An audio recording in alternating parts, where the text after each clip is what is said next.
up, Billies. Everybody gotta put their time in. Wake up, Billies. Wake up, Billies. Voice our opinion and place your calling. WB. Be yourself, see yourself. This is a show, my people. Billies, our hopes are to needless reason. Nobody feel left out. Is the vibe we dealing. Let's find a solution. Yeah, yeah, yeah. Love, respect, unselfishness and cooperation. That's how we need to build a strong nation. We are the people to make the changes. We are the changes. WB. And all the things that will free happen like I got blue skies. I love it make people get victimized. Let's work together for better. We got to unite. Billies, yeah. Wake up, Billies. Wake up, Billies. Another day is here. Wake up, Billies. Wake up, Billies. We gotta keep moving. Na na na na. Wake up, Billies. Wake up, Billies. Everybody gotta put their time in. Wake up, Billies. Wake up, Billies. Voice our opinion and place your calling. WB. Get up, make every day count. Don't waste it, people. Do your part, play a role, get where you need to. You can tune in from work or in your vehicle. If you got a problem, pick up the phone. Why wait till the time? Call in, it's a show. It no matter even if you're at home. Just call in. WB. Wake up, Billies. Wake up, Billies. Another day is here. Wake up, Billies. Wake up, Billies. We gotta keep moving. Na na na na. Wake up, Billies. Wake up, Billies. Everybody gotta put their time in. Wake up, Billies. Wake up, Billies. Voice our opinion and place your calling. WB. Be yourself, see yourself. This is a show, my people. Billies, our hopes are to needless reason. Nobody feel left out. Is the vibe we dealing. Let's find a solution. Yeah, yeah, yeah. Love, respect, unselfishness and cooperation. That's how we need to build a strong nation. We are the people to make the changes. We are the changes. WB. And all the things that will free happen like I got blue skies. And nothing that people get victimized. Let's work together for better. We got to unite. Billies, yeah. Wake up, Billies. Wake up, Billies. Another day is here. Wake up, Billies. Wake up, Billies. We gotta keep moving. Na na na na. Wake up, Billies. Wake up, Billies. Everybody gotta put their time in. Wake up, Billies. Wake up, Billies. Voice our opinion and place your calling. WB.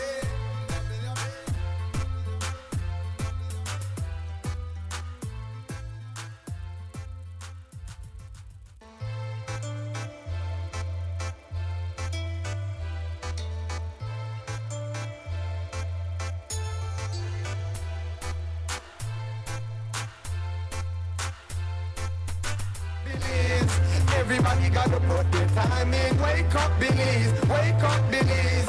Voice our opinion and place your calling. WB.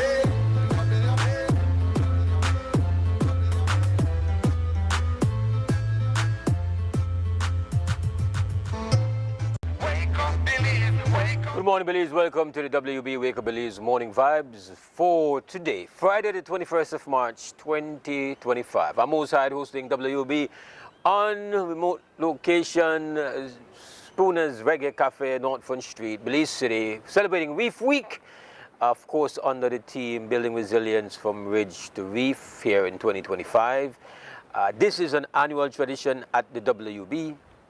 For the most part, we are usually out of the studio and we spend a lot more time talking about and focusing on marine and conservation issues as it relates to the health and the wealth called our Great Reef. We do keep some very familiar items though. We've got the morning news for you and we've got the weather forecast. Before we do all that, we want to welcome you to our broadcast, listeners of CREM, to those who are watching XTV, those getting us via the apps or social media streams, and as well simulcast coverage. It's great to have you guys on board. Hope that you have great health this morning. Your energy level is high, of course, your vibration is positive, and you've got space and flexibility to be here and to be involved. Right now, we are going to find out what kind of weather we can expect today. We've got forecaster Captain Kamabats on behalf of the National Meteorological Service.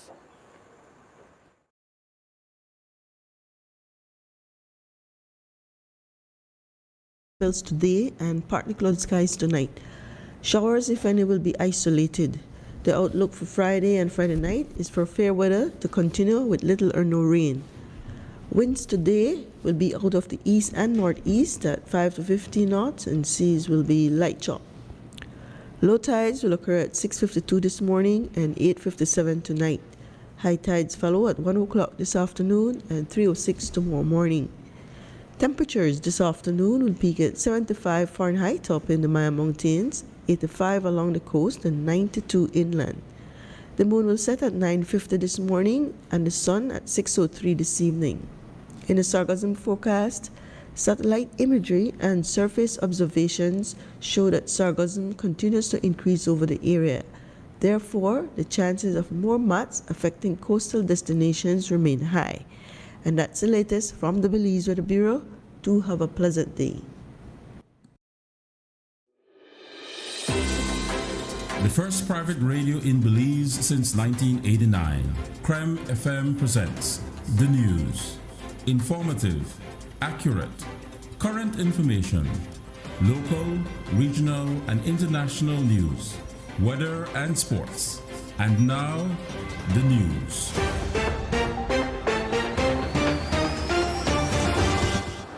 Making the news this morning, Commissioner of Police Chester Williams is poised to take up the post of Chief Executive Officer in the Ministry of Transport, now held by Dr. Louis Zabani. Williams on Thursday informed that he was to notify the Cabinet Secretary of his decision by the end of the day. We note that no CEO was named for that portfolio when the Prime Minister disclosed the list of CEOs on Wednesday. However, yesterday, Williams confirmed that the post has indeed been offered to him.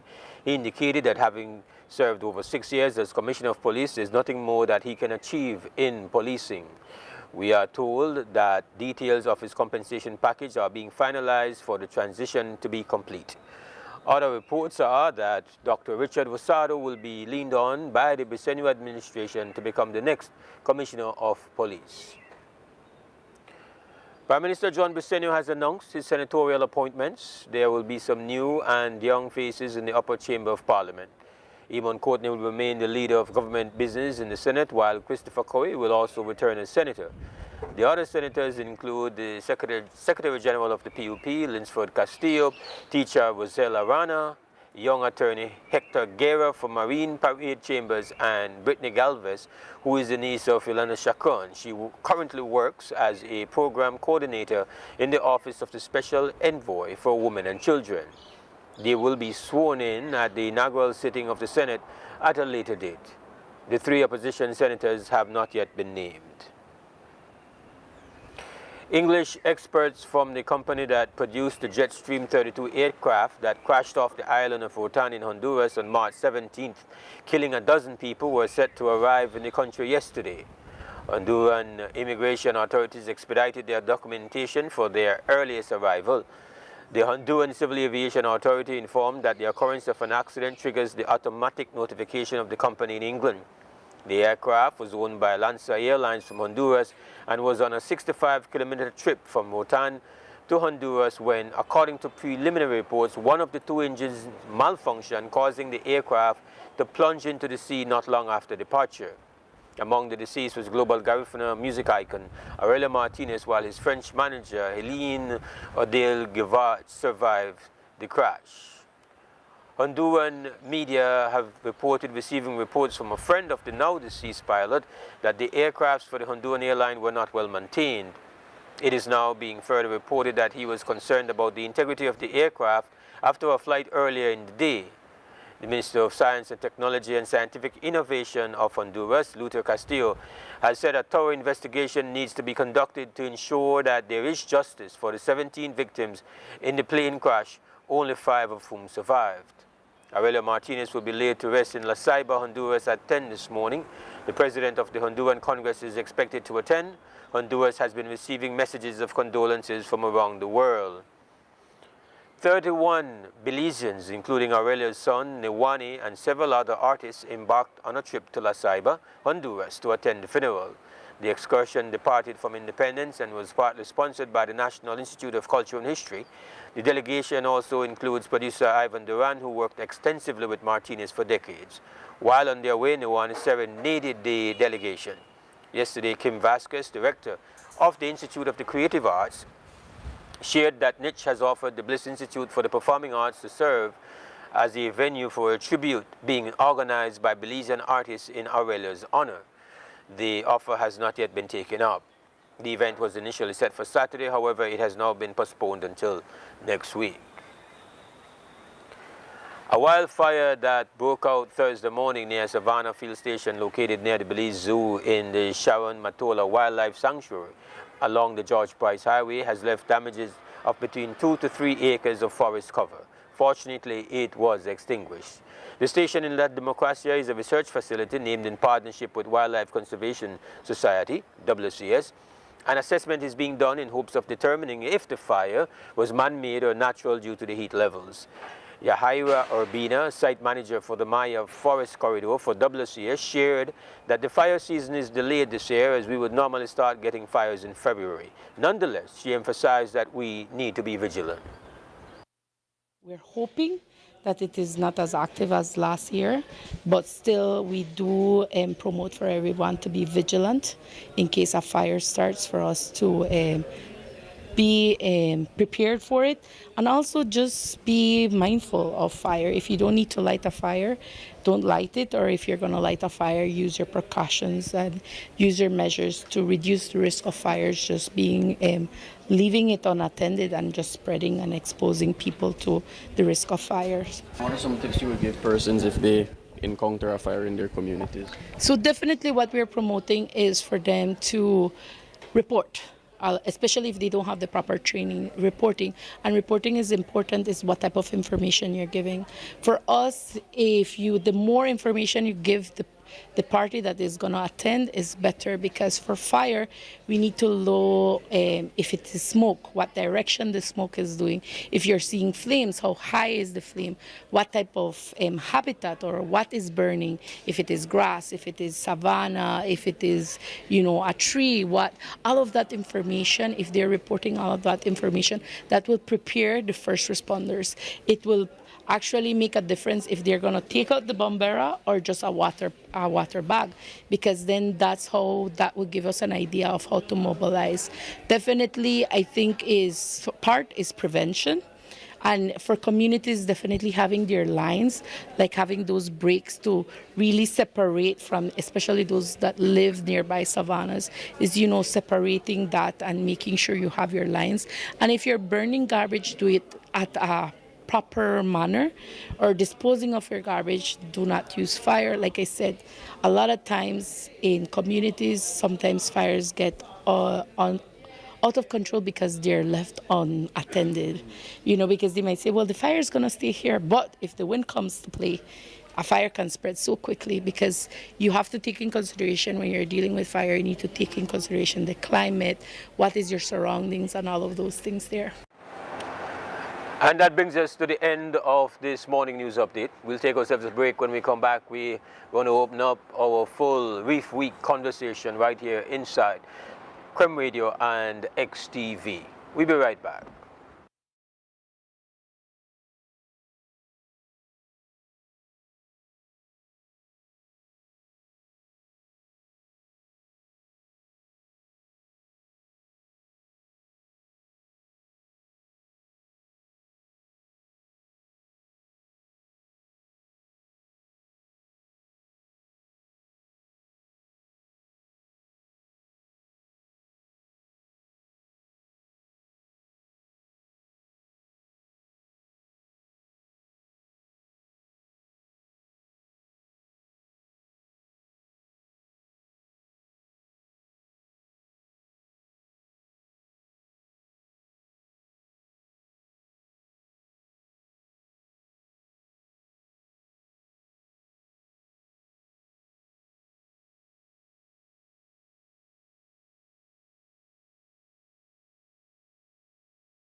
All right, welcome back to the WB Wake Up Belize Morning Vibes. This is Reef Week 2025, and this is our final morning here at Spooner's Reggae Cafe here on North Street. We've had a delightful time being treated kindly and warmly by 99% of the people here. You have exceptions to everything. You know how that goes. And what is our tradition is that we usually, on the last morning, give recognition to our hosts. And so our first segment right now is to do exactly that. But before I introduce our host, who has been really and truly, for the most part, I must say, a fantastic host. Like I said, nobody's perfect. And there have been times when the coffee was too strong. But he dialed it down. We survived. Let me just mention that our sponsors include Atlantic Bank, Benny's Home Center, Central Bank of Belize, CG United, Freetown Drugstore, Port of Belize, Wildlife Conservation Society, Oceana, Mullen Castillo, Quality Meats, Human Dignity Trust, World Wildlife Fund. Those are our sponsors.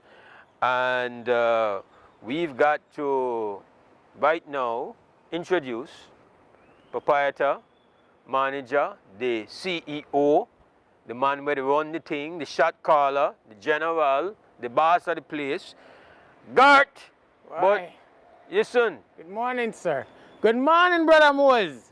All right. Morning to all of my Belizean them, and morning to all of my Jamaican them worldwide, and the few that are here. And that is not a that is not a what we'd call an artificial Jamaican accent. No, sir. This comes straight out of Kingston, Jamaica. But you have your roots now, I believe. So you have to give. We accept you, you know. Thank you. We accept you. I really appreciate it. I mean, the Belizean people have always been welcome. Has always been, really good to me. I can't complain. I have been here back and forth many years. My first introduction here was way back in '95. Some of these people not even born yet. But yeah, Belize love the place. This is home away from home, and that's basically it for now. God, congratulations. Obviously, we know that the original proprietor, whose nickname I believe still still is here on the building. Spooners, big up Spooners wherever he is. My name is Spooner. This place has been here for a while, but it's now under your management, and as a person who has been involved in many things. Concert engineering, promoting, restauranteering, production, you name it. You're a Swiss. Swiss Army knife? Yeah, that you that. Me that? That you that. Wow. But I know that you bring a unique vibe to the place. From the minute I got here, I said, okay, a Jamaican is here. Is that bad?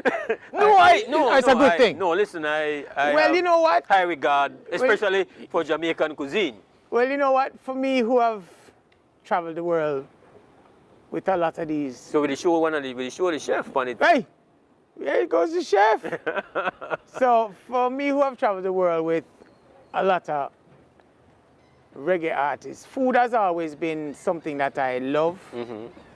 I never ever considered myself a chef, but I could dabble in the kitchen, and dabbling in the kitchen, I find out that I learned how to layer flavors on top of food.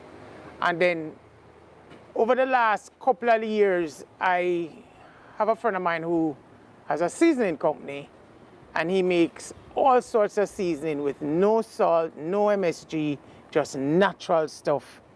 And I start messing with it and found out that layering these seasonings give your food a different flavor.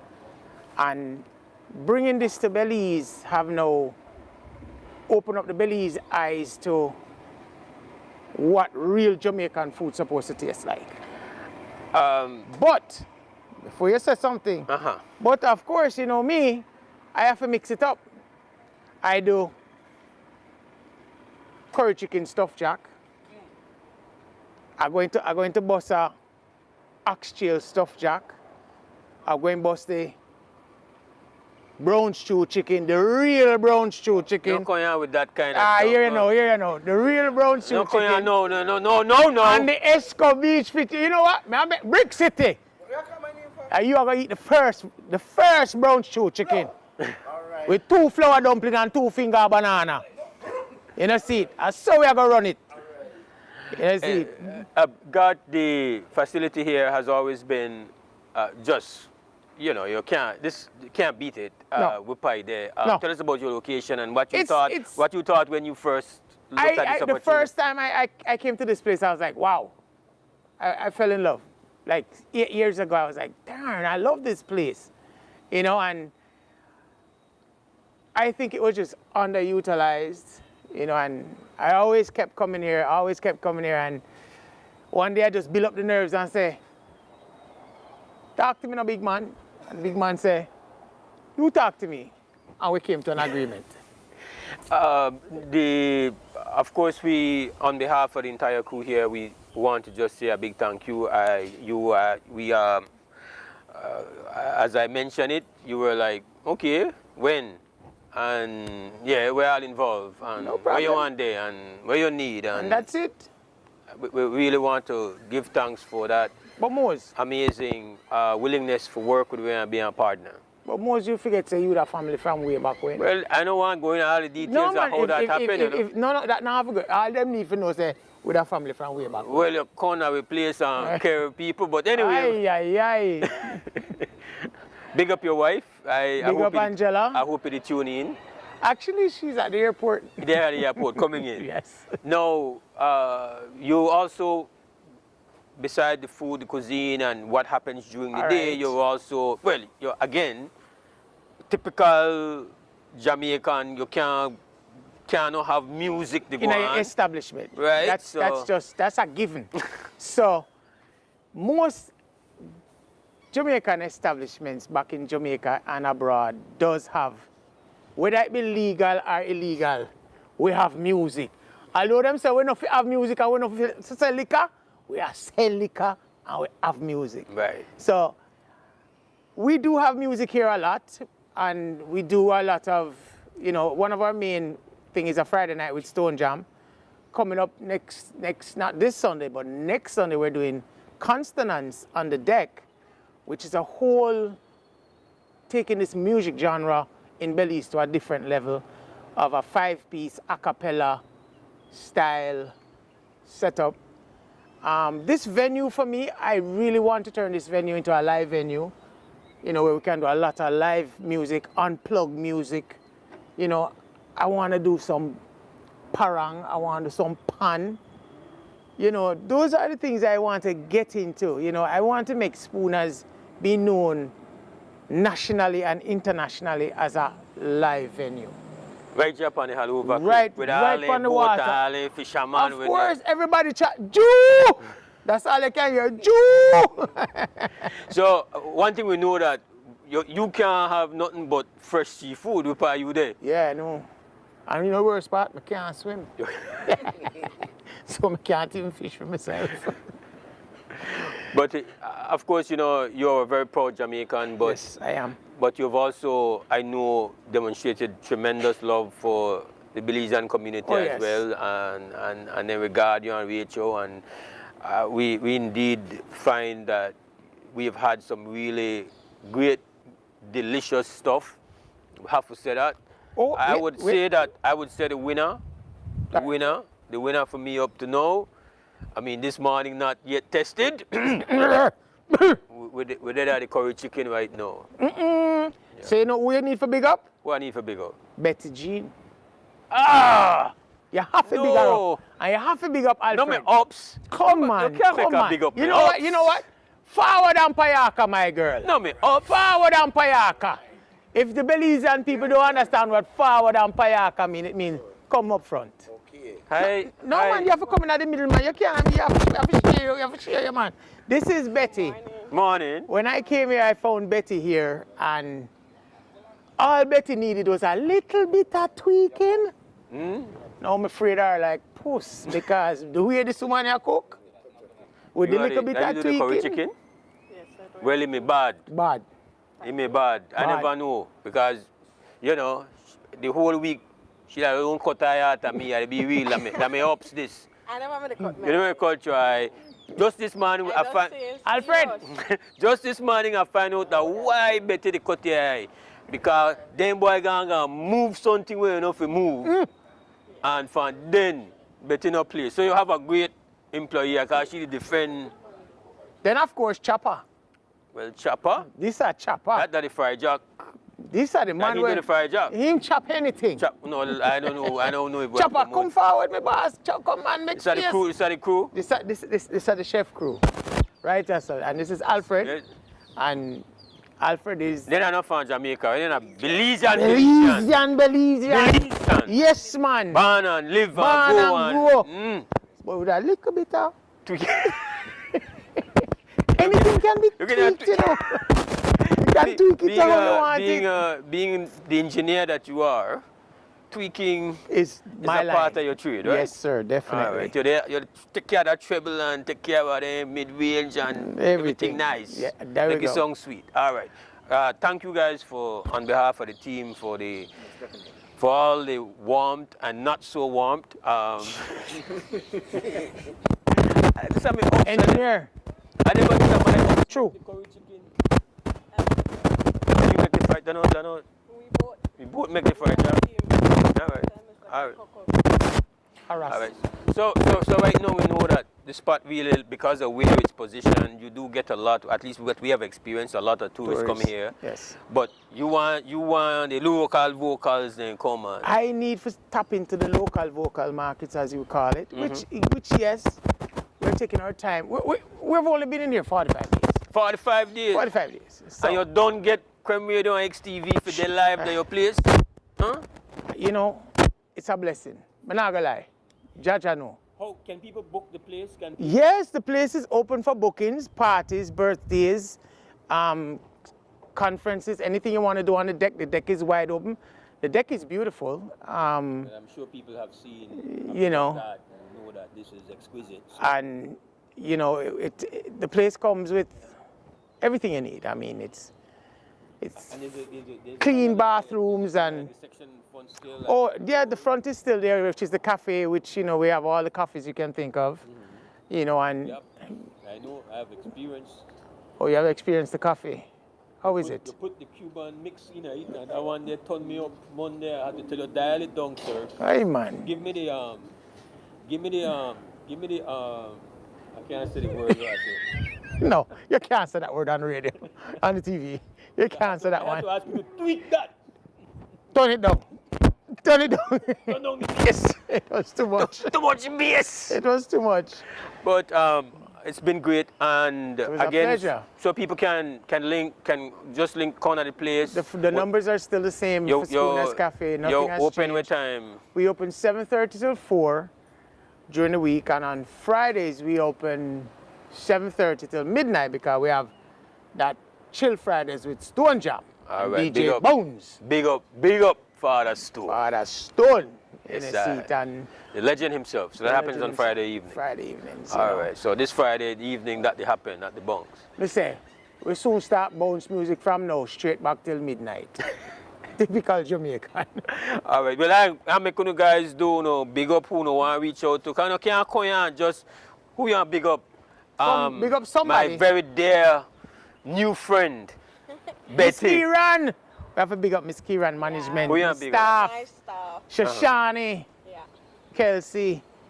Hold up, man, because you got to make too much. I All want right, the all right, other all people right, and talk. Ma, give it up to my pa Alex O'Brien, my granny, because she inspired me. Can she teach you Yes. that granny recipe you're defending at this place? Can't go wrong. Stanley, bring up yourself. Everybody else, my husband. Hold on, you don't see me look left too. Brick City? Easy, Betty. Kids, Alfred and Jaden. Yes. Mr. Alfred. Come in, my brother. Do your salutes, man. No, come on. Alfred, a.k.a. Sugar. But you just don't say the man that chopper now, the man that... Him have about 10 names. Okay. Typical Jamaican man. But him not Jamaican. Tell me. All right, big up to my mom, to my family in California. Big up to our Belizean. Come over to Spooners. Best food in Belize City right now. The quality is only getting better. Big up to all my old co-workers and things from different restaurants and everything like that. Come over. You know, Get the seasoning. Chef Albert is still about. Big up to my baby Sheila. Big up to my friends, family. Big up to Mose. Big up to Garth. Big up to Betty Jean. Big up to all the staff and employees here at Spooners. Hope to see more Belizeans coming by.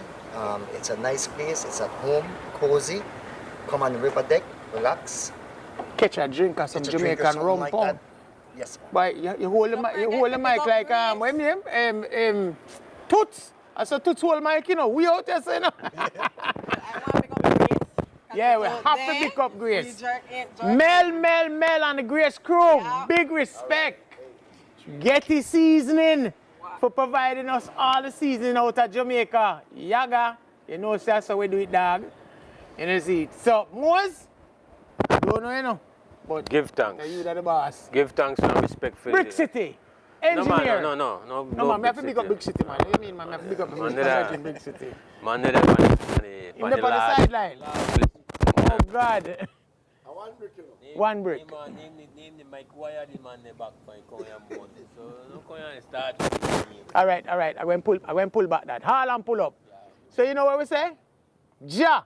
Rastafari. Ever living, ever faithful. Selassie, no worry about them. You know what? You know, boy, Mose, I can't believe you killed me that one day.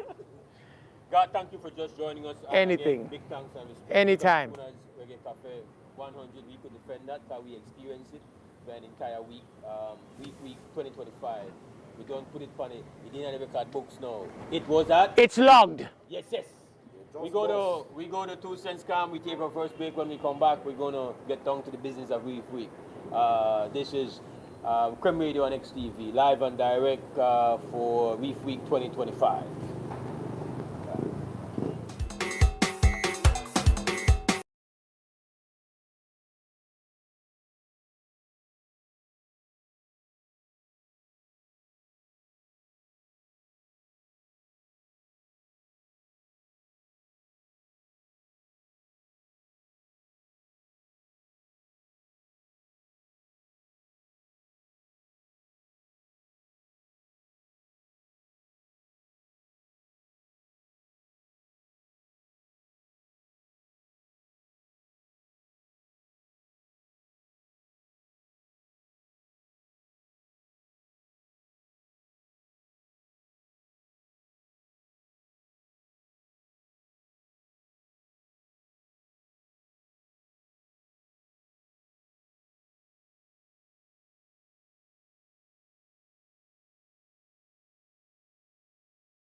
Right, welcome back to WUB Reef Week edition, Friday morning, 21st of March, 2025. Mose Hyde hosting this morning, final morning of Reef Week here on the WUB. And just before I introduce my next guest, let me just mention the sponsors who are making it all possible here for us by being willing to collaborate and participate in the coverage for Reef Week 2025. That list includes Atlantic Bank, Benny's Home Center, Central Bank of Belize, CG United, Freedom Drug Store, Port of Belize, Wildlife Conservation Society, Oceana, Marlon Castillo Quality Meats, Human Dignity Trust, Design Depot, and World Wildlife Fund. Those are sponsors. At this time, I have a very special guest, a man who spent years in conservation, but he's here this morning. One of the primary reasons is that he is a founding member of the celebration of Reef Week, and so I felt it very appropriate to get him, especially at the Wien of the City, to come in and weigh in a little bit and engage our listeners and viewers. So with that said, I'm very happy to have Roberto Pot with us this morning. Thanks for having me, Mose. Soaking up the sounds, just the back of that engine just now. You feel like you're there? I lift my spirit. I feel the key, they call me, the sea, they call me. Yes, yes. It's Reef Week 2025. The team is building resilience from ridge to reef. What does that say? What do you think our listeners and viewers need to interpret that team to be? Well, I thought I would answer that by talking about my personal call to the sea, if I could call it that. Because originally, my old man from Mascal, land. He know about farm, he know about river, but he never comfortable at sea. It just so happened that he worked bringing on the Belize City, and if you remember the original Belama, never have no ball field, no basketball court. The only when somebody clear down and full up a lot, that when we go at least space to play some football till they build a house, and then we have to find one other space. Yeah. So I was fortunate that Judge Brown, who became the first Chief Justice for Belize, was an avid sailor, and there were regattas preparing for 9th of March, and he needed a lightweight bailer. That was my job going into the boat. I had no other job but bail the boat because it take on water. After that first bail and that first sail, the thrill of that sail, I was hooked. He had to chase me away sometime because I go to the house, Mr. Brown, you're going sailing like you're going? And sometimes he would have been because he was also involved in football. Yeah. So I don't know how Mr. Brown found the time, but that was his recreation. And when I think about resilience, because Mr. Brown comes from Gales Point, that to me it really showcases resilience. A small community that had to go away. They had to commute into Belize City for anything else other than their provisions. Because you come into Belize City for hospital, you come into Belize City for school. But they used to sail, and sometimes they sail in and then cranky dory, as we call it. Because that's a high performance skill, I call it. Not anybody could jump in on a dory and sail it. Yeah. And I used to see that in the community. I call the Yabra area a community because their skill set was attached to the sea. Seasoned seamen. Anybody could jump in on a boat and they were comfortable in the sea.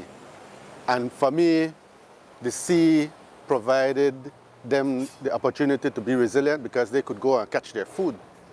And as Bricks was saying, it was not just for their immediate family. If they had extra when they couldn't sell, they give it away. that builds resilience in your community because you're able to access food. And that's one of the things I studied at college for my graduate study, because I knew growing up, I used to eat fish 3 times a week, maybe more. If I eat fish 2 times a month right now, it's a lot. Yeah, a lot. Because the fish expensive, my schedule no allow it. I can't catch the fisherman. If I reach too late, he don't sell out. And to me, we lose their resilience because we don't have access to the seafood.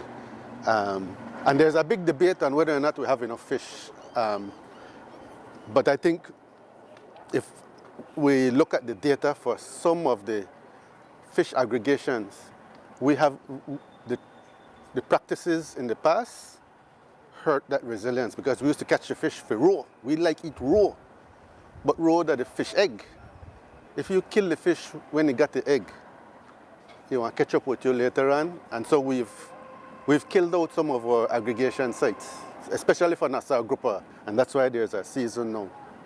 So the reef provides that resilience, and I like to focus on the fact that it provides healthy source of protein.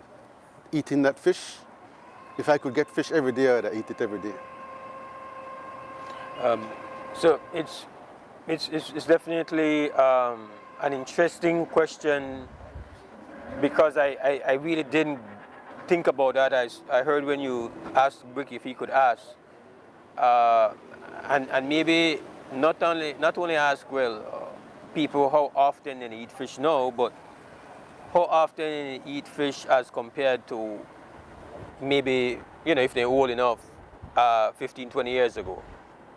Because as you know, I asked the question, it's like, okay, good. I mean, it would have been a weekly thing.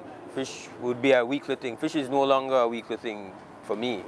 Right. So I think that is a huge reality we are faced with here in 2025. Right.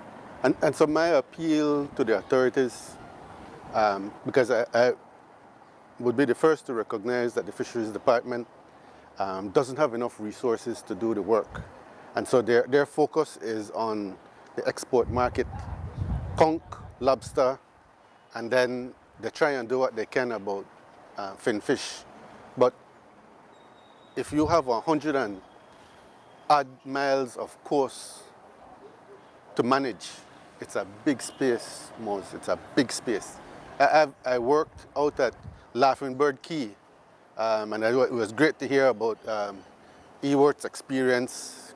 Great having a strong voice looking out for resource management in the south and looking out for the people. But I know, I think it was maybe 11,000 acres that Half Moon Key is. Yeah. And then Blue Hole is maybe, no quote me, maybe less than 1,000, 2,000 acres. You don't sleep the night because you have people going in at night to fish. And it's I'd want to say it's the exception, not the rule, because a majority of the fishermen will leave things behind. You have a few bad actors who will say, you know what, I know they make me trip, I have to carry this, and they will go. And it's well documented. You go to Half Moon Key for the opening of conch season, and you see the fishermen, they line up on the line outside of Half Moon Key. Why?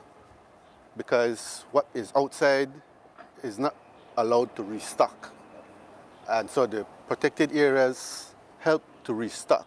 And the rule of thumb that the country is going towards is we have to set aside at least 30% for restock the rest, the next 70%. And that's still not proven and tested, but we have to make the effort, and we believe that's the path forward. But not having enough resources doesn't mean that we can't find other approaches. And to me, I think maybe we're approaching the point, and I have to congratulate Beverly Wade because she just took up her CEO position at Blue Economy. We've had this discussion, and I told her maybe it's time to stop export fin fish because the people can't get the fish. Because one of the things that my study showed is that it's not only the fact that we have fish that we can't access, but we have a booming tourism industry. And so you have these big hotels sending the ice boxes from Placencia and San Pedro to Belize City. And they stock with fish and send out. So if I not get to the market on time and bargain with the fisherman for at least give me a couple pounds, the fish is gone. So we are competing with the visitors, the international visitors and the tourism. Who all want fish. And they can afford to pay premium. We would prefer pay $4, maybe we pay the $6 for whole fish. And we take the small one too. But if you want fillet, you'd pay 11, 12. And of course, when you hit the Semana Santa, the Holy Week, Easter season, you know, some of the fishermen will say this is a capitalist market, it's supply and demand. Supply and demand. Yeah. The way it works. Now, as far as you had significant time doing monitoring of the state and the health of the reef, obviously. So you have a pretty good idea of how that is trending or how has been trending, you know. What are your thoughts on, because obviously there are certain things which are outside of our direct control, and you know, I'm speaking specifically about global warming, which is an existential threat that is already wreaking havoc. So putting that into the equation, give me a kind of sense of how you envision the reef and how we move forward here. I'm fortunate to have some colleagues working on this, and so the conversation will come up.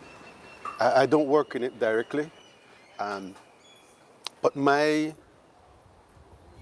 opinion is that we would need to look at adaptation. And you hear the word thrown around up and down, adaptation. What that means for Belize. And again, it was great to hear Ewert. I'm really impressed with Ewert because he was working with youngsters. And it's talking about teaching them techniques to fish, fly fishing. But one of the things that has, and it's a big, well, I've heard that fishermen tease each other. Some people stay within the reef. Some people bold enough and have the courage enough to go outside of the reef. It takes a certain skill to be able to navigate and stay safe outside of the reef. Why outside of the reef? It's already happening. A lot of the red snappers that are coming in is deep reef red snappers. I know they call one vermilion snapper, and there's another one, I don't recall the name, but they're all red snappers, big eye snappers, 400 feet and even deeper. So they're already on the outside. Why on the outside? Well, we've fished out what's in the shallow waters, and I'm exaggerating here. But we know that at a certain depth, the temperature may not be affected by climate change. And so if you can find those areas that we call resilient reefs, meaning you're getting the flushing, it stays cool, the coral will survive, the fish will survive. That's the area that we want to be able to manage, but manage and extract in a sustainable manner. Because what we all recognize now is that we're way behind time in doing an assessment of the stock. And once you assess your stock, you'll be able to say how much I can take off without causing the population to collapse. And so that would be I think, one of the approaches to adaptation. Of course, there's also talk about deep sea fishing, big investment, big capital investment. Some of the concerns that come out is that the species that would be targeted, like tuna, are already on their way down. So you're going to be adding pressure and to a stock that's in peril. So it might not even be sustainable, because if the stock collapses, then you've chased something that's a dead end. So try and find those stocks that you think you can harvest sustainable, in a sustainable manner. Do you believe we need to make a significant decision on recreational fishing? That's a tough one.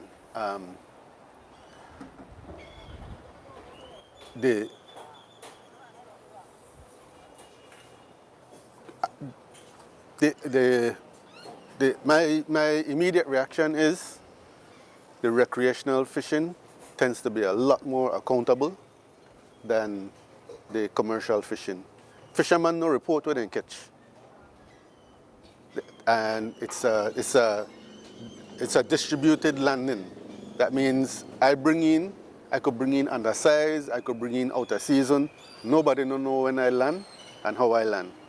And so, again, not that it would be perfect, but in general, the recreational fisher pay for every time they come out, and they tend to report what they catch. So you have more data to be able to recreational fishers? Recreational fishers, yes. Because they tend to be more of a different economic strata. And there are apps that Oceana and some of the other partners already have developed, whereas they catch something, it's just click, click, and I know what I caught for the day. And that's the kind of data you need to manage your fisheries. But from the standpoint of the economic realities, and even if it can be better accounted for, it is still something that is being taken out.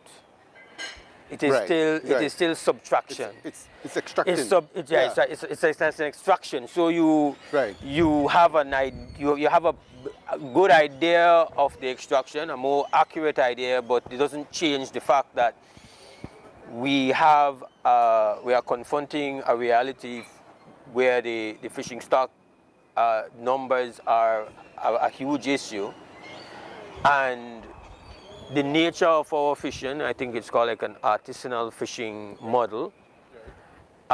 You know, it's a unique enterprise because the product is not like you know, in farming I have my plot of land, you got your plot of land, and you know, I want to nurture how I nurture my plants, and you know, my ability and my skill and so on. But to some extent, there is a communal ownership of the stock. Yes, you have the zones and all of that, but once you bring it down to the zones, you have a bunch of communities that are utilizing a specific area and knowing where they're going to put their shades and then traps. So we part them on drop, we part the drop star, and fishermen know them drops. My livelihood depends on that drop being alive. And everybody starts to become aware of that drop. And so now, even though you can track the person that goes there just to say, okay, I can have fun this Sunday, get up, get on my boat, go, and I go and this drop and touch something there. You said it right. And the name of it is self-explanatory. It's recreational. It's I can have one good time and carry one fish. Would it deal with something where we have thousands of people depend upon that the whole they want to try pay one rent or a mortgage, that the whole they want to try make their child go through school. So I do accept that it's a difficult conversation, but we have to know which one more important. Well, what I'd like to add to the conversation then, because let's say for argument's sake, that the budget for fisheries department, just for argument, let's say it's 5 million a year. We know that the industry brings in 21 million from export. So you have to subtract 5 from that 21. That leaves you 16. That's not even covering your costs for your inputs, your fuel, and so forth. So I agree with you. The take home for the fisherman is marginal, and so we would be cutting into those margins. But the costs of management, one of the things that has helped to buttress the fishing industry is that you have protected areas and you have co-managers for those protected areas. So the government is able to say, all right, for argument's sake, we are putting in 5 million to do the management, and now that they have added revenue from the Blue Bond and Belize Fund to help support initiatives, you have more revenue, and that's why that was important. But the point I'm trying to get is that you have co-managers who are relying on the revenue from tourism. And that money from tourism, in a way, is subsidizing the management for fisheries benefits. Because the government is only able to put 5 million up for management, and I'm being very rudimentary with the numbers. But the point I'm trying to get at is that there's a gap in the revenue or funds needed for fisheries management, and the fishing industry, because they are operating at such slim margins, is not able to say, you know what, you need another 2 million or 3 million or 5 million to really manage this thing well. We will put it up. They don't, and so tourism indirectly, through collaboration with the co-managers, because we have 13 protected areas, I forgot how many co-managers we have, and they source money and bring to the table and say, tourism is benefiting and the fishers are benefiting, so it's a win-win-win. Okay, but tourism is not the equivalent of recreational fishing. I'm a recreational fisher, right? I love fishing. I not do it long time, which is painful. I love fishing.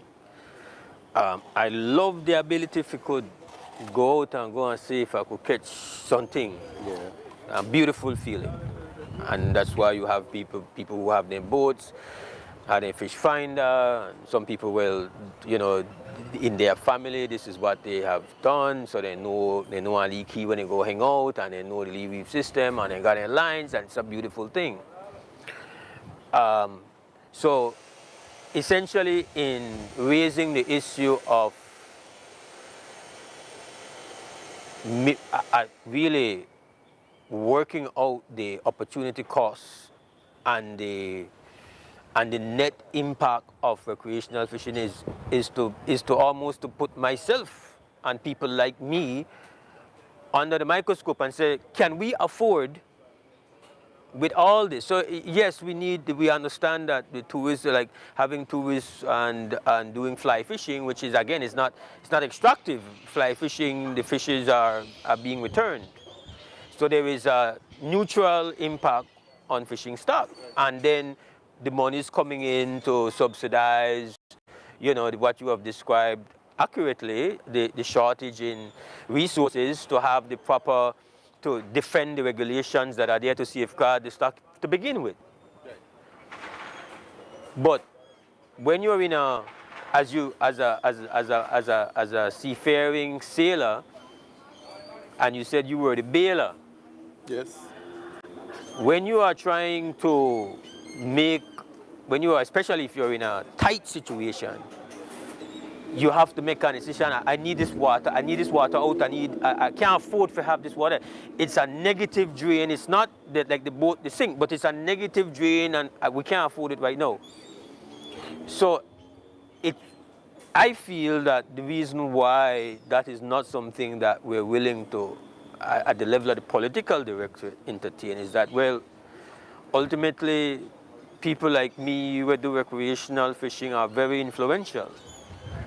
Sure. We have resources. Some of them are campaign donors, voters, and they make that part of the calculation as to what we can do or can't do.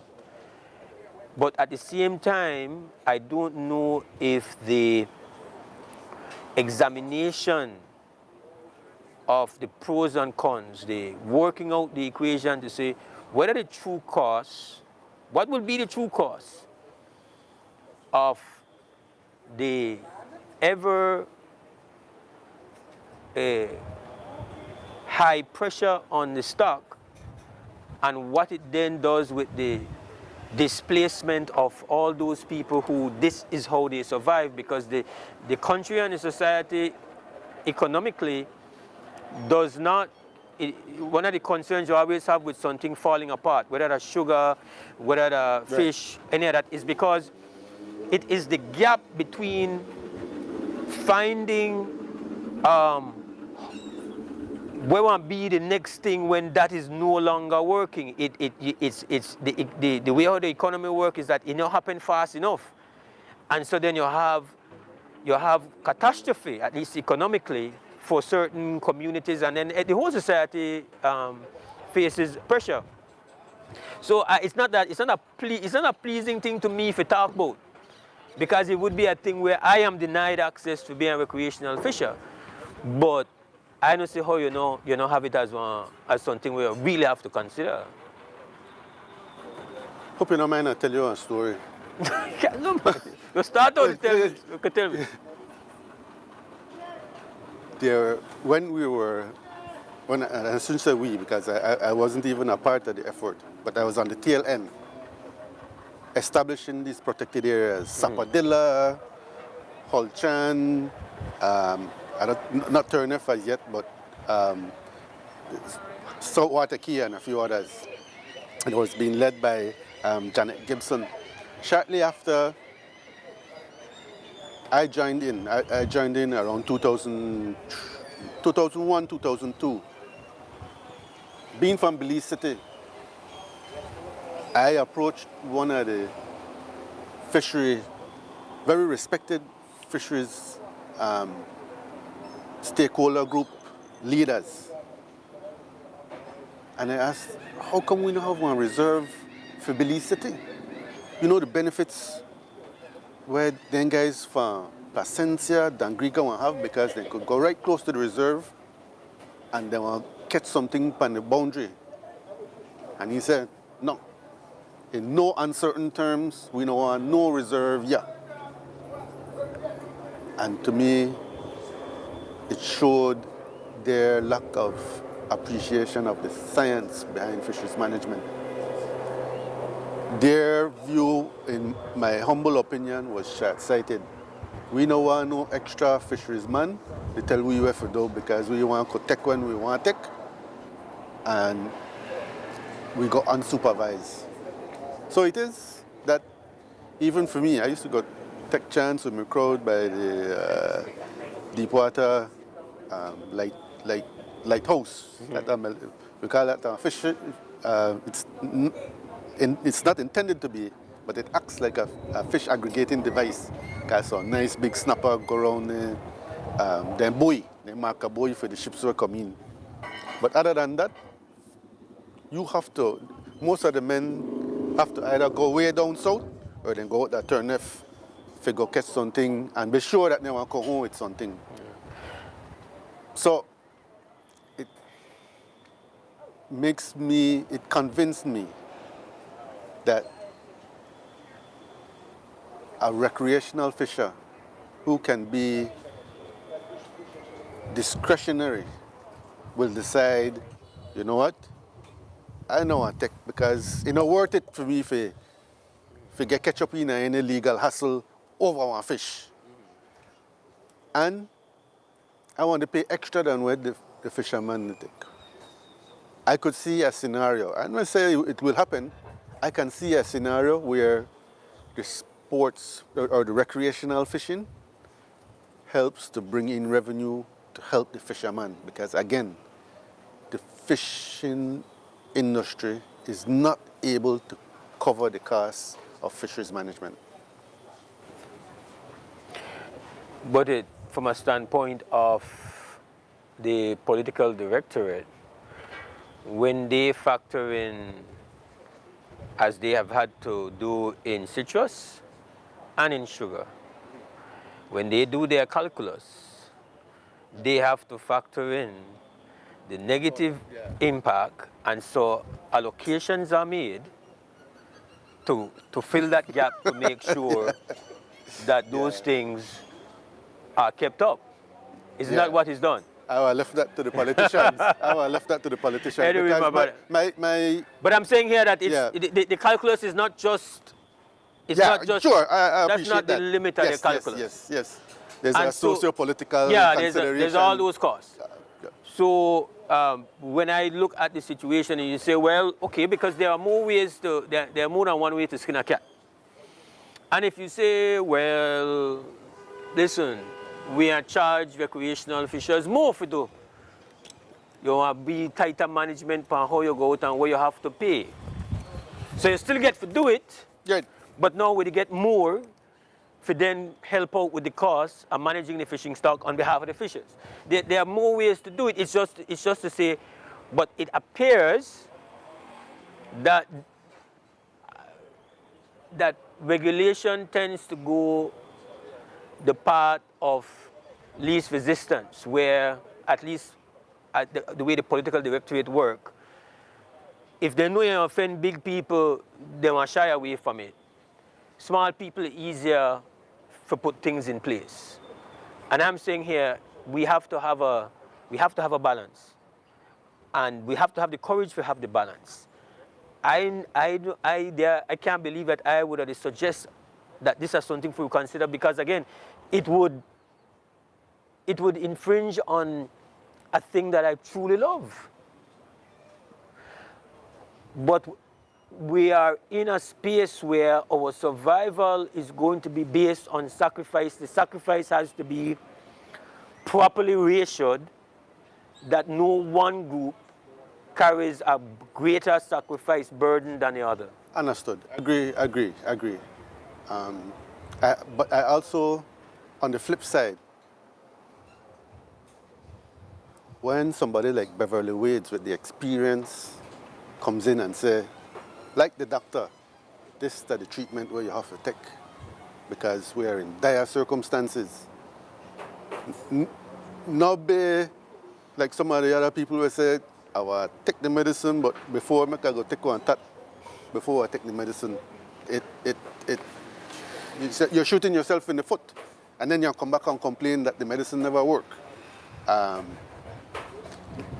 Finish the course of antibiotics. You can't stop 2 days in. Take the medicine. We've been avoiding the medicine. Again, it is extremely important for there to be consistency.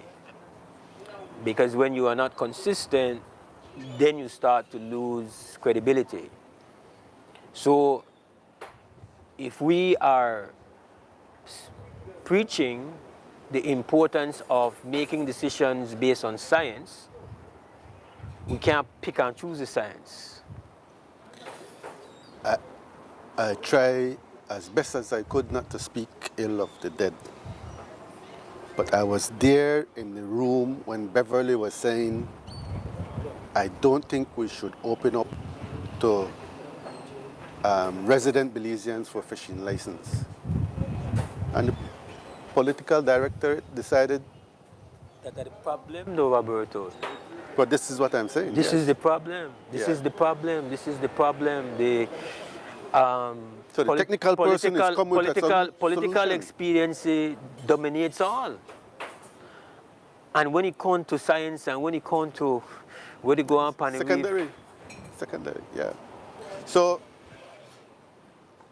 I think I'm optimistic. I think we have always been, no? Yes, we always find a way through. We find a way around. We know we have the mission, and the mission involves ensuring that the fishers benefit. And keep in mind that we've had changes in who the fishers are.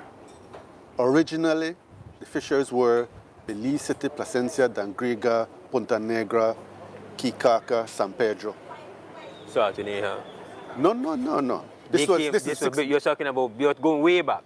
60s, 70s. Before you were talking about in Sardinia, used to go to tomatoes. Them on the land. They don't know about fishing. Yeah, okay. You're going way back. Going way back. All right. And it's documented.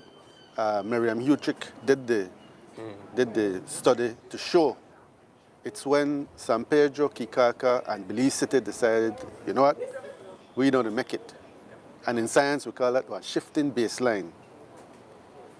We know, and it's easy to show on social media in Belize, as far back as it goes.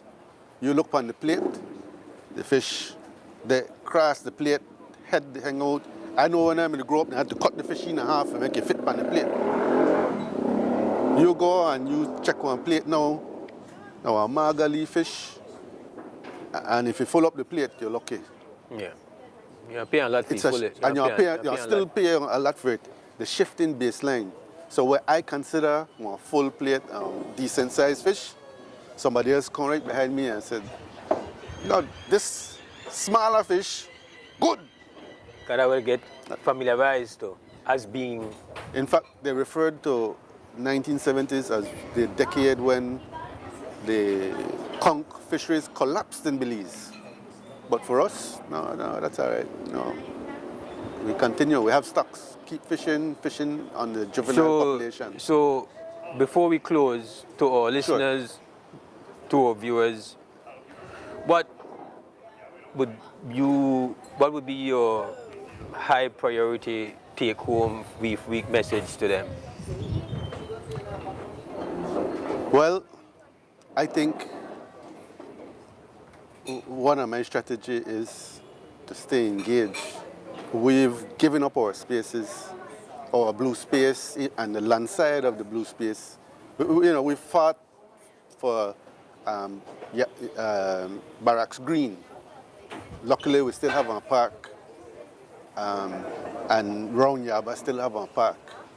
But we are losing our touch with nature, and so you have to stay in touch, because it's the people who will drive the movement towards sustainable management. If we left it up to the policymakers,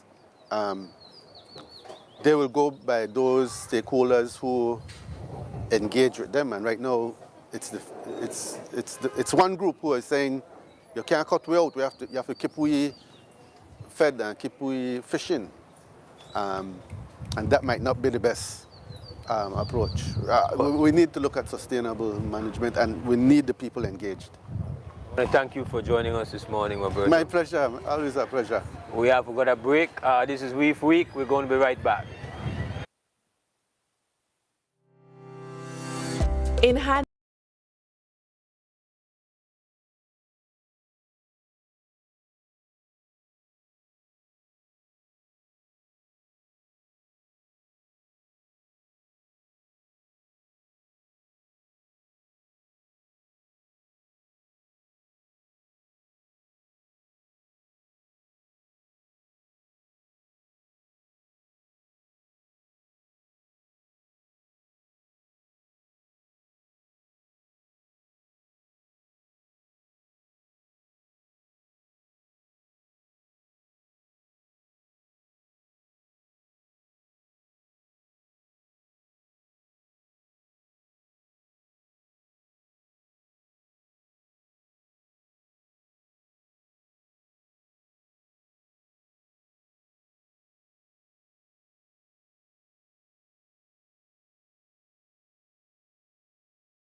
welcome back to the WB Wake Up Belize Morning Vibes. This Reef Week 2025. Mose Hyde in the house hosting on the final morning here at Spooner's Reggae Cafe on North Front Street, right by the Halover Creek. And we want to thank you all for spending the week with us here, celebrating Reef Week under the theme Building Resilience from Ridge to the Reef. We are now joined by some fisher folk from the north. So the north is in the house. We've got to say good morning and welcome to Nestor Lopez. He is the chairman of the Fui Sea Fishermen Association in Corzal. We have Leopoldo Zetina, who is the vice chair of the San Esteban Fishermen Association of Range Walk. Benjamin Moreno from the Fui Sea Fishermen Association, a Fui Sea Fishermen Association member. Good morning. I want to thank you guys for coming all the way from north today, no? Yes, sir. It's Reef Week, and we opened the week talking with fisher folk. We're going to finish the week talking with fisher folk. What's the reality for you guys with your association membership right now, dealing with the issues as fisher folk? What's the big thing right now for you guys? Well, the big thing, good morning, and the big thing for us is that we are starting and we are trying to gather more members for our association so we could have one mind to get and gather that help and talk with the government and with the cooperatives. So that's our mind. It's organizing. Organizing. How the Fui Sea, the Fui Sea Fisherman Association, how old is this organization? Like, is it something that's been out there for a while? Well, it's been, but it's never settled. So we are trying to get it set, organized. Everybody's trying to get organized because things happen outside and we don't have the voice to be heard. You guys are separate, or you guys are under the umbrella of the BFF? Well, it's an umbrella. Under the umbrella. Yeah. And how many members presently do you have? Well, I can't really say right now because we are just starting.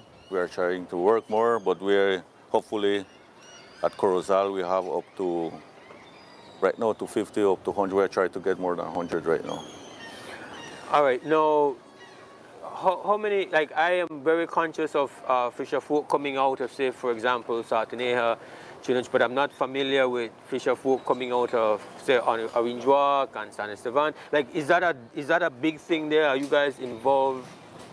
Well, in San Esteban we have around maybe 20 fisher folks. That depends on that. So that's 20 families that depends on fishing. All right. You see, Corozal has never been involved in this because we hear every time they make a meeting, Sartaneja or other areas, but Corozal. Never to Corozal. Never to Corozal. First time I am something like this. First time recognized as a fisher. Yes. In Corozal. You are Corozal. often overlooked. Yes, Now, you guys primarily fish in the bay? No. No? No. Wanna go to sea? Yeah, we come to Belize City and then we go out I go to Glover's Reef.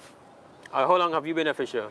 I have been about 40 or over 40 years, and every time you talk about fisher folk, Corozal tongue no get mentioned. Yes, Corozal we never know nothing.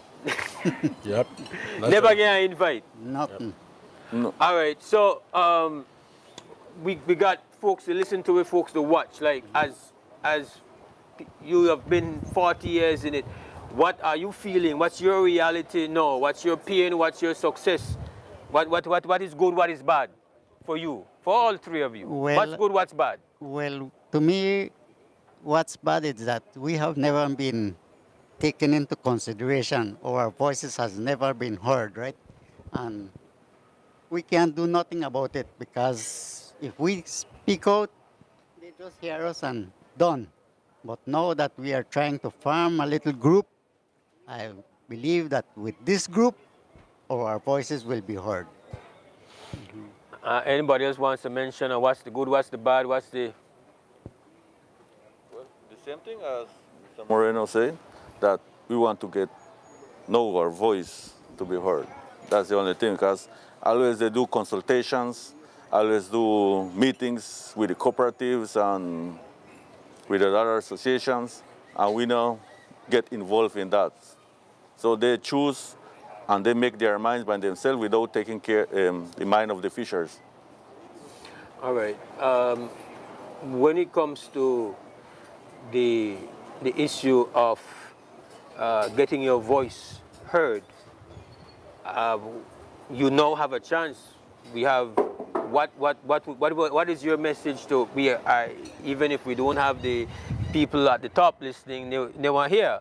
What you want to say on behalf of your members to the powerful people who were responsible for policy and managing and making decisions on behalf of fishers? First of all, like I say, this blue bond is good, right? The blue bond is good. They said everything, but what happened? Everybody gets help except the fisherman, especially us from, let's say, from the rural areas.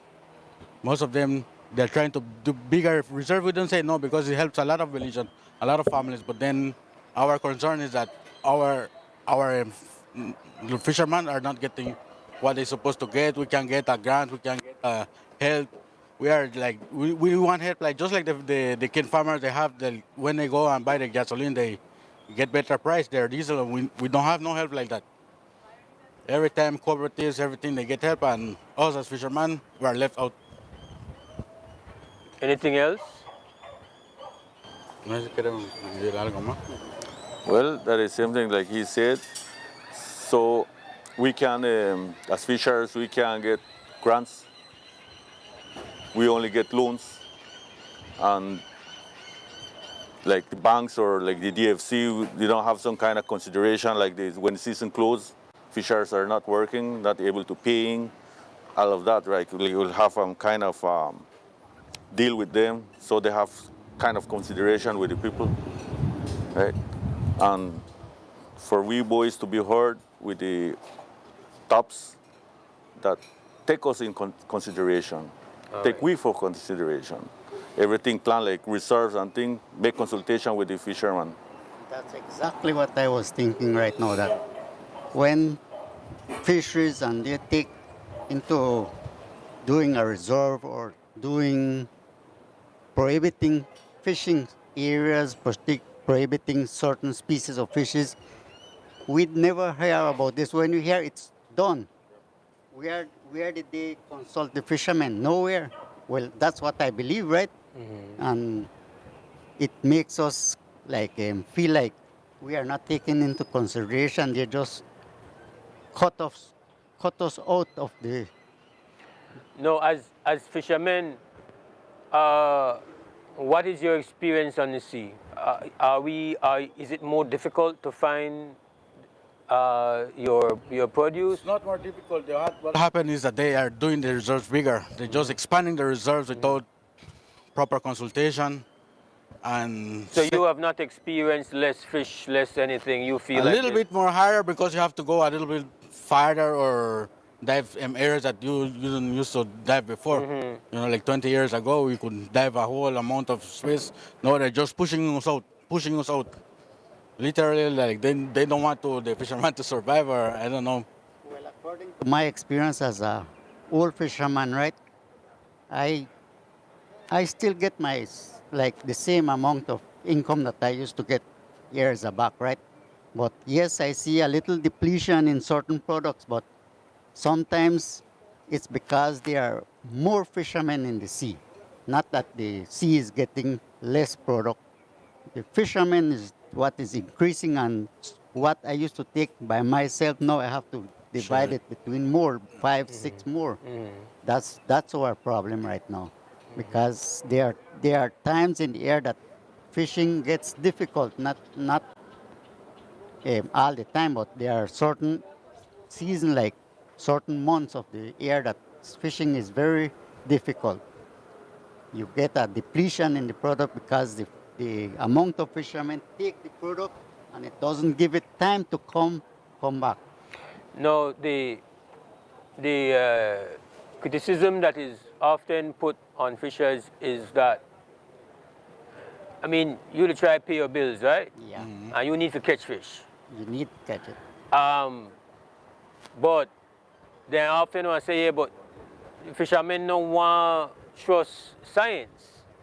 They don't want to trust when they go on and do actual studies to see, well, what is there, what is less, what is more, what's struggling, what's facing serious pressure. But from what I understand, is that the Federation officials is saying that right now the reverse is going on, that there is science that say the fishing stock is in serious crisis and that certain decisions have to be made. You guys have, what a feeling towards science? Well, I believe science is, when I say science, that people just go 1-2 times and do a little thing there, Research. and they say it's scarce. Not like we fishermen, we are there every day, and we have the experience to see what's happening every day. And sometimes we believe science is not actually what is posed to us. It's something different. What happened, like Mr. M, he was saying that they do the same research on the same area. You can expect to get same result from one area. You understand? So it's not like us, we go and find it. If let's say today it's not here, because sometimes if one bad weather come, the kongs or the lobster, they go to a different area. So if you go on that the weather is coming, you will not find lobster or kongs where you're going to do your research. So that's why maybe the science is saying that. But imagine if 20 years ago we were less fishermen, and today we still have a lot of fishermen, and we still, everybody's surviving. So what does that tell you? All right, so like with anything, like you go to a doctor, yeah, you have some doctor where okay, you got some doctor where really good. Yep. So at some level, when you go to if you don't like what the first doctor tell you, you don't say, well, no doctor can help me because that one day never good. You say, I want to find one good doctor. Yep. And then you say, this doctor have one good reputation. And if that doctor tell you, you have one problem, you could ignore her, but you have some issues, yep, right? So that's the whole science work, in my view, that maybe you have studies that are done and they're not A class, they're not like number one, but then you got some people who are really good. We have to respect that. You have to respect that, yeah. And so when then people say, we have one situation here, I think that's one of the reasons why you guys they organize, because now we have to say, hey, we have to have assistance for strengthen we, because certain things they change. That will happen if you go to the doctor and the doctor say you got a problem with some part of you. Now you won't have to say, okay, no, that what I could do, I need to do whatever, medication, surgery, whatever I need to do. So I think that they were there, right? That at least from my understanding. Now, one of the things that I say about the fishers, the whole, you mentioned it earlier, I don't know which one I want to mention it, that you don't have to learn if we work together. Yeah. Yep. Because you can't have, okay, well, we that from the north, and we that rural, or well, we that from the south, and we that from the coast, or we that from Belize City, and then everybody does the work about for themselves. Yeah. So what are your message to other fishers from other parts of the country? What are your message to them? Well, the message is that we get together, as you mentioned right now about the science, so we have to work with them too. Every time they make consultation, they go only up to the big offices, like how we call it upstairs. Once that thing comes down, it's already settled. If they put that report to we fishers, so we could know and have a view from science too. But how the next fisherman will know, that's why we are making for we groups. So we will be together and have our meetings too, and then we'll spread the news for the next fishers. How can other fishers reach an association? Maybe where in the north, they're not join yet. How they could join? How they could reach Well, like how I said, we are starting. We are trying our best to you get. got a number on Facebook? Yes, we'll do our page. Yeah. So we will be posting it on Facebook. So everybody that would be interested to join our group and more know about the Fisherman Association and the new regulation that are implementing, so we will be having it, so we will be spreading it to all of them. All right, and you are telling other fishers out there, and you can, because I know I assume that Spanish is the first language, so maybe you can give that message to those out north in Spanish. Exactly, that's what we're going to try. You want to do it now? You could say that message in Spanish. Solo quiero animar a todos los pescadores que nos están viendo o nos vean después que nosotros vamos a tener estas cosas en Facebook para que sí puedan unirse con nosotros, para que nuestras voces puedan ser escuchados, porque no nos toman en cuenta, hacen las cosas sin consultar con el pobre pescador que poco a poco se está sintiendo más oprimido en el mar. Anything else in Spanish from you guys? That's it? Yep. All right, I want to thank you. I know you guys came from far, but again, this conversation goes on where we continue engage with fisher folk. The BFF has been very loud on our show, have been very consistent in putting out their pain. Yeah. Because unfortunately, if you don't say something that hurt you, people don't study you. Right? So I want to thank you guys for being with us this morning. All right. Thank you. Thank you guys for doing this. We take a break and come back.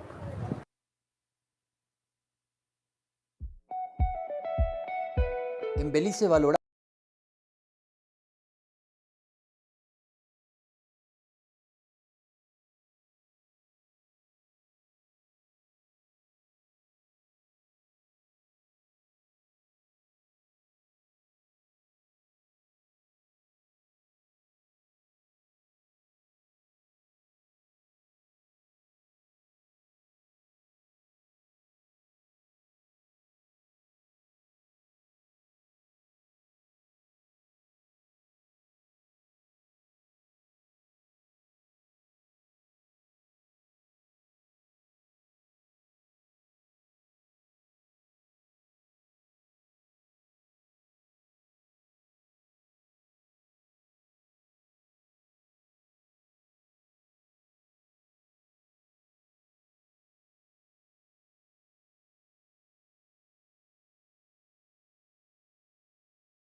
All right, welcome back. This is WUB Reef Week 2025. Mose Hyde in the house. We started on Monday morning here at the Spooners Reggae Cafe, and our first guests that we had were Fisher folk. We had from South. Then this morning we had from North. And now we have a couple of the leading troublemakers out of the BFF. To kind of finish it off, so I just don't tell them before we come on. I say, well, the BFF can't say nothing about WUB because they get a full treatment here in Belize City. Nigel Martin is the president of the Belize Federation of Fishers, along with consultant, well-known administrator of fisheries, marine scientist, teacher, activist. But George Mavitt is in the house, and you guys will have to introduce the third guest. I believe he's from Sartaneja. Yeah. Eugene Santos from Sartaneja fisherman. Sartaneja, the back away all week. Yes. We don't got a lot of time. They got on a very short leash because I have to give up the camera. So, Nigel, your thoughts about some of the things that have been discussed. I imagine you've been listening to the conversations. Just give me a little quick vibe, because I thought the conversation over this entire week brought a lot into perspective strategically from the point of the Federation, from our advocacy and education standpoint, that we need to address the critical issues that are affecting our reef, mainly the overfishing, the fact that our fisher folks do not have access to finance, and we need to address relieving the pressure off of the lobster and the conchs. So I thought that the guys that represent from the north and also from the south put all of those into perspective. So we're hoping moving forward that we'll get an opportunity to sit on some of these committees that are making some of these decisions that will be able to benefit the livelihood and well-being of our fisher folks. Brother George. Yes, Mose, thank you. Let me say that I believe the concept of Reef Week this year, the motto of it, I believe, was from ridge to reef. Mm-hmm. And it's a reminder that it's all connected. The terrestrial domain is definitely connected with the marine systems. I want to say that one of the somebody said the rules. Somebody said, I believe most accurately, that the biggest and most important ridge is the Belmopan Ridge. Belmopan Ridge. That's not like the political ridge, but that's how it is. In terms of natural systems, mm-hmm. There's a finite capacity that nature has. Mm-hmm. I must say that nature is not a very efficient converter of sunlight energy to biomass. And I'll give you an example. Reef systems everywhere more or less have the same productivity. In a year, our reef systems will fix about 8 metric tons. A very difficult man, but George, if you say that, I disagree. No. I think the very fact that any it happening at all is miraculous. If you say that it's inefficient. Well, it is, and not very efficient relative to. Yeah. So, for example, shrimp farming. Yeah. In shrimp farming, there are various levels. Mm-hmm. In what we call the low end of shrimp farming, mm-hmm. we will produce about 20 times what nature would produce mm-hmm. in an acre. So relative to human systems, mm-hmm. nature is not very, very efficient, which brings me to the fact that we have to recognize that there's a finite carrying capacity to nature. There's a finite amount of lobsters, conch, shrimps, crabs, the full slate of marine I disagree with that. I push back against products. That. I push back against that. The amount of input where you have to put to make the shrimp farm and the beneficiaries of that process when compared to where we can't confine out there, and the amount of people will get it, and we never had to put anything out there except care, attention, and consistent commitment to maintaining it. I think out there far more efficient than your shrimp farm. Well, Mose, let me give you a reality check. Give me a reality check, Mose, is that at the peak of shrimp farming development, about 15 years ago, we had about 8,000 acres of ponds. that 8,000 acres of ponds, Mose, in terms of both biomass and revenue, brought us about $120 million in terms of revenues. In terms of the big wide open sea, that I believe is about 30,000 square kilometers, that has brought us about $20 million. So you see, in 8,000 acres, you tell me is, you know, factor in any at all the input cost. You don't factor that in any at all. You just give me what I call you use data to help your argument, but you selectively use data. What are the things you tell me we have to avoid, you know? Because that's the way we say the political director, they do right now. But Mose, you know, the clincher is that you have to, if you talk about investment, you have to talk about return on investment. Right. And when you look at it from the standpoint of return on investment, shrimp farming was doing very, very good until disease problem caught up with them, which is one of the issues that is a kind of tragedy for that industry. It's something that we have to factor in. But long and short of it, Mose, what I want to say is that we have to be very, very judicious in terms of managing these resources. When you say that we are troublemakers, we are good troublemakers. I said that in a very, when I say a term of endearment. Well, I understand too. And so I want to say that really what we are saying is that we are at a point. A healthy, just like the Reef system needs an apex predator to control things, a functioning society needs disruptors, it needs troublemakers, it depends on strong voices of courage to set things back in place. Yeah. The truth, the thing with good science, and obviously we are subscribers to science, and the thing with science is that it is true whether you believe it or not, good science. And so we have to stick with what we know and what has been proven certain to us. And I'll just repeat the fact that in terms of looking at 20 species that has been examined by the scientists that we are associated with, 18 of those 20 species are either overharvested or in a serious state of depletion. And so we have to be concerned. The issues that I am most concerned about is that the Belize fishery is still an open access fishery, meaning that every and any Belizean can happen on the doorstep of the fisheries department and come away with a fishing license. It also means that any permanent resident can happen on the steps of the fisheries department and come away with a license. The problem with that is that the finite nature of the resources will not sustain that kind of extraction. So what we need to focus on, and what my advice has been to the BFF, is that we need to focus on limiting effort. It's a kind of technical term that basically says, you know what, of the charge that we have to make sure that fisheries sustain over time, we have to ensure that our fishers have the ability to continue to make a living out of fisheries, and that means a number of things. It means diversification. It means, for example, that we need to look at other species, other production systems. But at the end of the day, and I've always said this, that generally, people and the conservation community in general has a soft heart for manatees and dolphins and crocodiles, but they don't seem to have a soft heart for the species Homo sapiens sapiens, the fishers. And that is my concern, that if you talk about sustainability, you can't just be concerned about the economic side and the ecological side. You have to be concerned about the social side.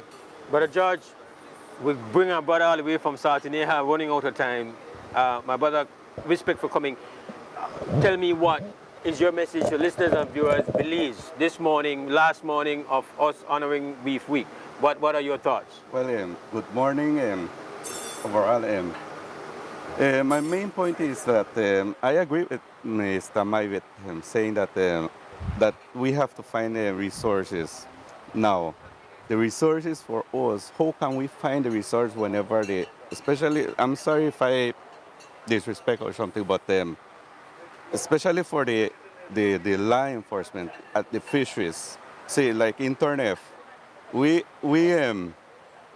have a limited space in Turf to fish because the fishers, the fisheries is like accepting more and more fishers to go and fish at the Turf Island.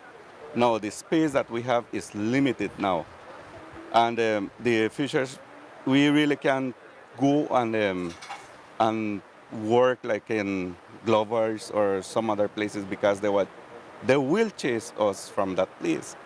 Now we want the government or fisheries or I don't know who to help us and find a way how we can work together because we have to stand up and fight for our rights as well.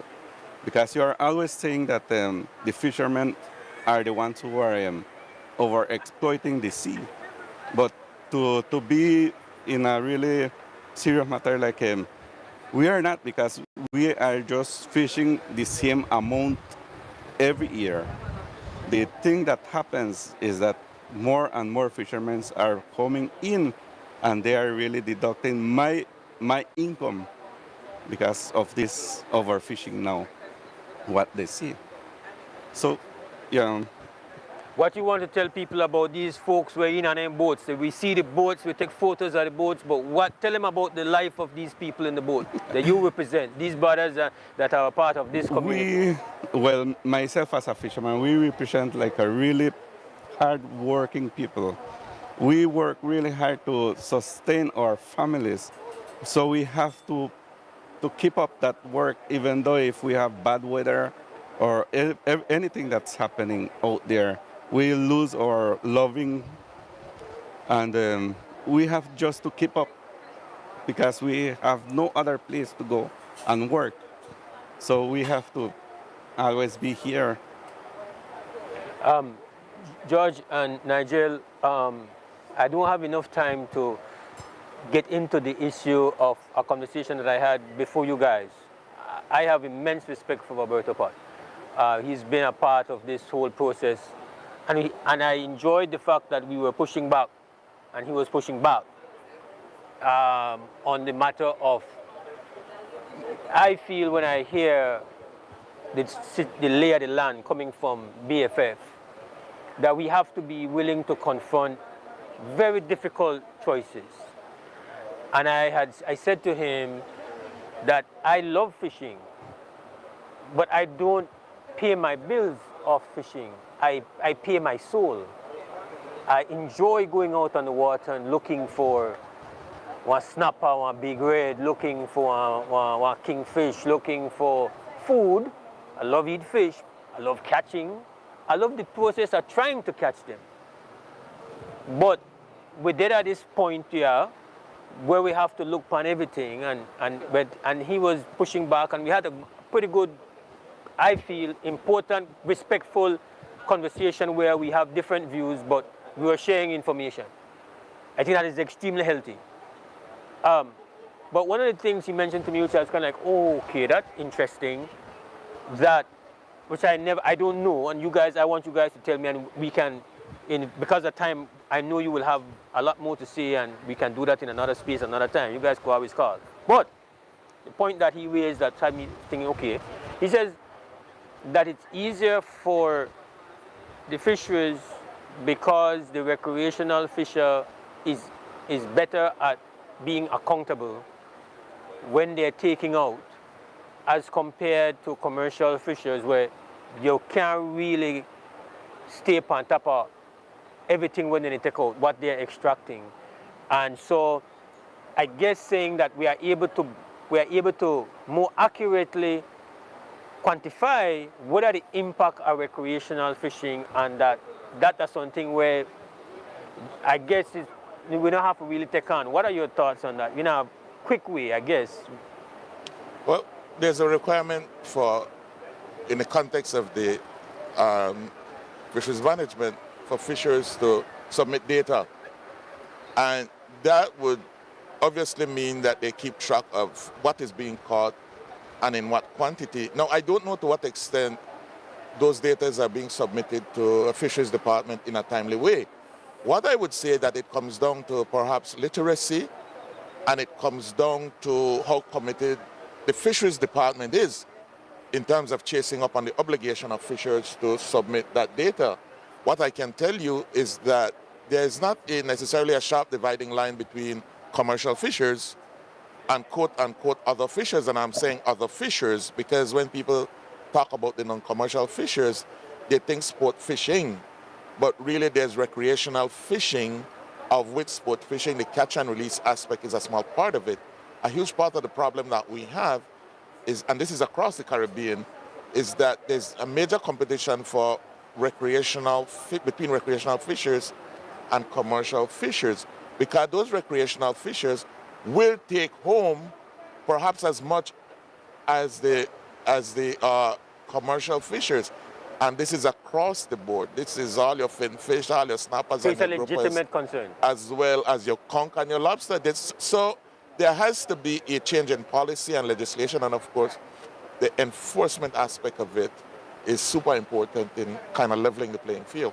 Yeah, it is very important because there's no enforcement. We know that a part of the managed access program was to ensure that fishers submitting data. That is not happening. The managed access program has been broken. It's not working. And we have said categorically that there needs to be a shift, and a significant shift, because right now you have coastal zone that is trying to see the best fit to implement policies and regulation that would address the issue of sports fishing, that would address the issue of recreational fishing on a whole. And we have seen across the board that there's no enforcement to regulate reef fishing, reef fishing, sports fishing, recreational fishing. It's a significant divide, and that's where the pressure is being held on the commercial fishers, and that's why they are being the scapegoat in all this, to say that they are doing the majority of the extraction, which is not so. Mose, can I say that the point that you raised with Mr. Pott was the issue of him making the point that the revenues that would come to, I guess, the policymakers, managers, is not sufficient to police and manage the industry. I totally disagree with that. Because when you deal with what I'll call wild harvesting, whether it's mahogany or chicle or fish stocks or your game species on terrestrial domain, there's something that we call resource rent.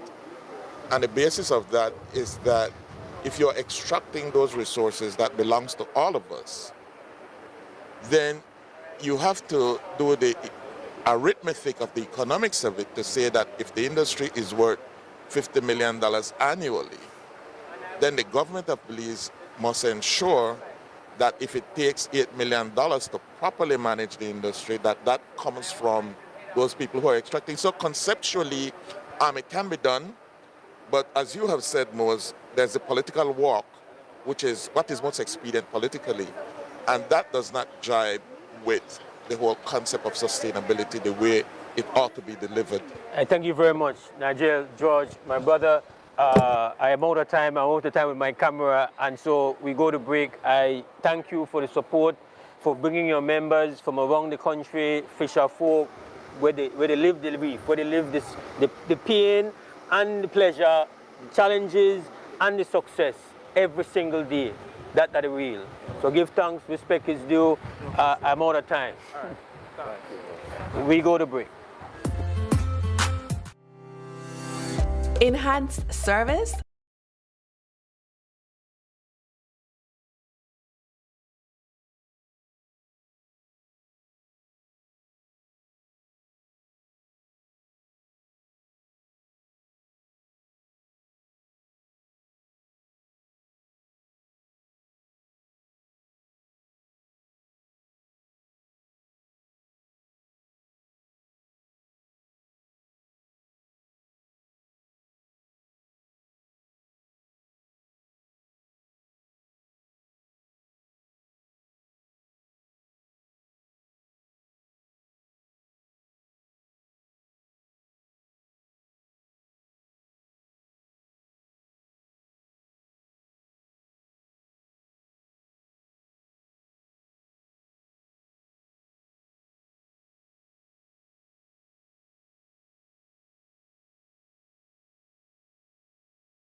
We got to give thanks to our sponsors. Reef Week 2025 comes to a close right now.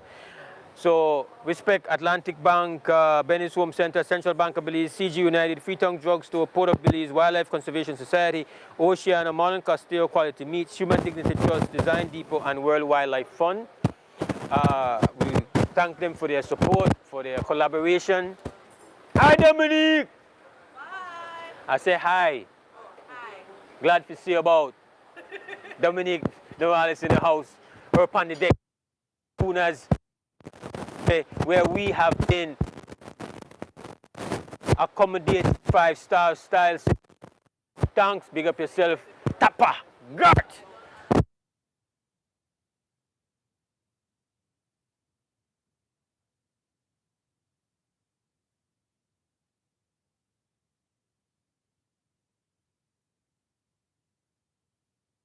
Creme Radio, say Bilal and Christy Flowers. Tony G did it today. We hear that I cannot depend on Friday morning, you see. Easy, Tony, easy, Mr. Blazing Reggae King. All right, we got to salute the team here.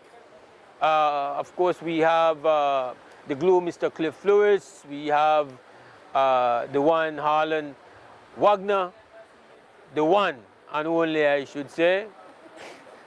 Our assistant producer, Ayana Leslie, and Brick City with his moral support.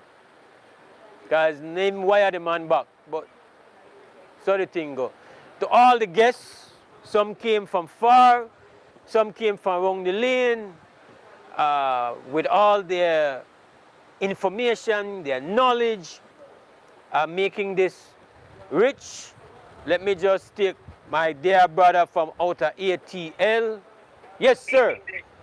Good morning, top of the morning, Mose. That just because of you know, cause that rap, but go ahead. What? Well, I get rice bun then. That boy, you didn't get rice bun, you just get a pot. All right, well, call me up at liquor. Anyway, hey, I just want to end off the week, the Reef Week, in a very positive note that we have some of our Belize fishermen competing out in Honduras starting this morning. We have a few Belizean boats that are out there, so we want to wish them well. We have Stir It Up, we have Top of the Line Fishing, we have Bobby C, and a few more boats, I think, from Kikaka and San Pedro and Belize. So they're repping Belize, and let's hope for the best for these boats, that one of the Belizean boats can bring home the big prize by the end of the week, by the end of the weekend on Sunday. Sports fishing, you're speaking of? Yes, I think they're fishing for billfish, Okay. billfish specifically. All right, you wish them all the best. Thanks for the call, Vince. I have to wrap. Yes, man, respect. Yes, man. Yes, man.